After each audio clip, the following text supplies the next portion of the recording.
Alam niyo ba na ang first ever recorded incident ay noong 1998 sa Satwa nung isang kabayan ang tinawag ng isang Egyptian ng Habibti sa kanilang unang pagtatagpo. Kaya nagtaka ang kabayan kung bakit siya gano'n. Ang after that is, di na daw siya makatulog na parang may gumagapang lagi sa kanyang isipan at boom, ipis. Kaya naman ating sasagutin ngayon ang tanong na bakit tinawag na ipis ang mga Egyptian?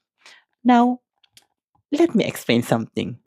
Ang bansag na ipis ay hindi literal pero damang-dama sa ugali at kilos. Kasi nga naman sa bawat kwento ng ating mga kababayan dito sa Dubai ay laging may Egyptian daw na sumusulpot, lumalapit at dumidikit kahit walang paanyaya.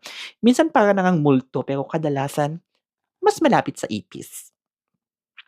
So ito yung mga ebidensyang waging-wagi sa obserbasyon. Makinig kayo. Makinig kayo. Unang-una na diyan kasi ay dahil sumusulpot sila kahit hindi inaasahan, kahit nasa sulok ka na lang ng kalsada ay bigla silang lalapit at sasabihin, "Hi, are you Filipina? I like Filipini. You are different." Eh, kalalabas mo pa nga lang ng building, ha? Yung parang ipis sa cabinet na isang kisap mo andiyan na. Number two, hindi mo maiwasan, hindi mo sila maiwasan. Yung kahit anong deadma na sinzone mo na, hindi pa rin sumusuko. "Okey, no problem. I just miss your smile even if it's fake." Oh, 'di ba? Yung nasanay na sila sa rejection, pero parang ipis na sinabuyan mo na ng baygon, pero buhay pa rin at may gana pang magsabi ng, "Hi, beautiful." Number three, laging nakakaamoy ng bagong kabayan. Yung para ba silang may built-in GPS sa lahat ng mga Pilipina na, "Hello, you just arrived in Dubai, I can help you. I know many things." 'Di ba? Yung kabababa mo pa lang ng bus, parang ipis na naaamoy yung bagong bukas na tinapay.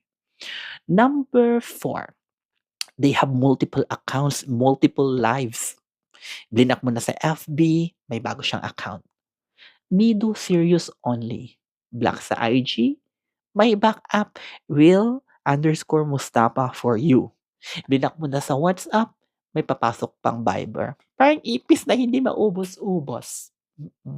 Kaya alam mo na ngayon sis kung bakit. At siyempre number five, eto na nga, ang madalas na dahilan bakit pinagtiyatiyagaan sila ng ilan sa atin. Kasi yes, totoo, ducks! Like super ducks as in notang parang pang-wrap ng lumpia sa dami ng laman. Minsan pa nga may maririnig kang mga kabayan na nagkukuwentuhan na, "Ayoko na sana kaso grabe yung baton ni Mido girl, parang arm ng electric fan."